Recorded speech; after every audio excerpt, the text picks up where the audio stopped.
All right, guys, we got an update on that murder of the firefighter, and this came a few days ago. You guys may have already heard about this, but you guys remember when those guys ran up on that firefighter and he opened fire, and this is another case where I tell you guys he may still be alive if he hadn't have had the gun and started blowing at them. And I'm not saying he blew first, but he had that gun on him, and, they blew back, and he got killed, man.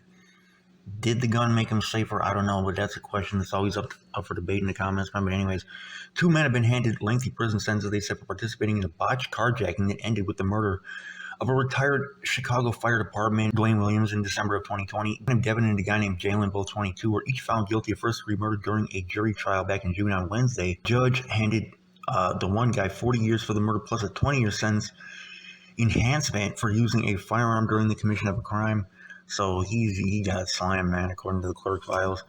And the other guy gotten sentenced to 65 years. So the other guy, the accomplice, Dwayne, got a 30-year sentence for aggravated battery by discharging a firearm. He received an additional 3 years for offering to pay a jail employee $1,500 to help him smuggle drug-laced paper into Cook County Jail earlier this year. So the other two had felony cases pending at the time of the murder. On December 3rd, 2020, the group drove a stolen Ford Fusion in Chicago, and one of the guys had spotted the firefighter in traffic in a car. He said, "There goes a track hog, bust the U."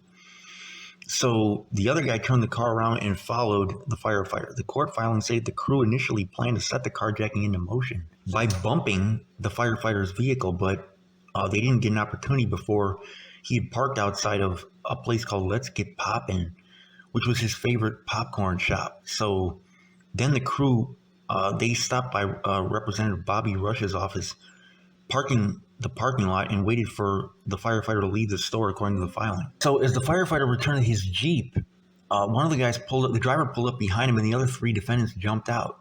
Okay, two of them displayed handguns while the juvenile was unarmed. Prosecutors say the retired firefighter, who was concealed carry holder, pulled his revolver and fired at least one shot before the other two returned fire. He suffered a gunshot wound to the abdomen and died.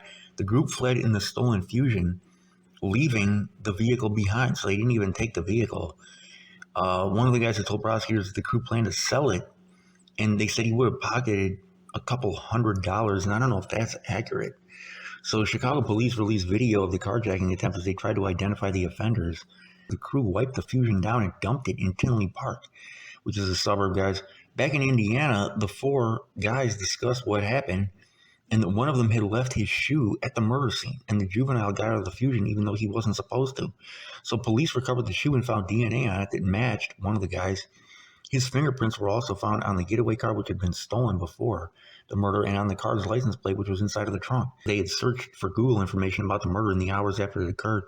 And in a separate filing, prosecutors revealed that one of the guy's attorneys disclosed that the group participated in an earlier shooting in Blue Island on the same day that the firefighter was murdered. So there was evidence all over the place. So this whole thing was a mess. Rest in peace to this firefighter, man. You guys let me know what you think, man. But again, personally, I think your odds are better just, waiting for the cops to get the car back, not blowing at them, not getting into a shootout with multiple shooters, especially when they already have their guns drawn. That's just a bad move. You know what I'm saying? I mean, you guys can do what you want. You guys can act tough if you want. Say, I'm not going out like that. I'm not just going to give up my stuff. I work too hard for myself. Okay. I mean, if you guys want to take that chance, go ahead, man. But this is what I see over and over and over again. The people who start blowing at the carjackers are the ones who end up dead, and the guys who just give the stuff up are still alive. So maybe you'd rather be dead. I don't know. But I don't know. That's my personal take, man. Rest in peace, though, to the firefighter, your boy. Chicago News. I'm out.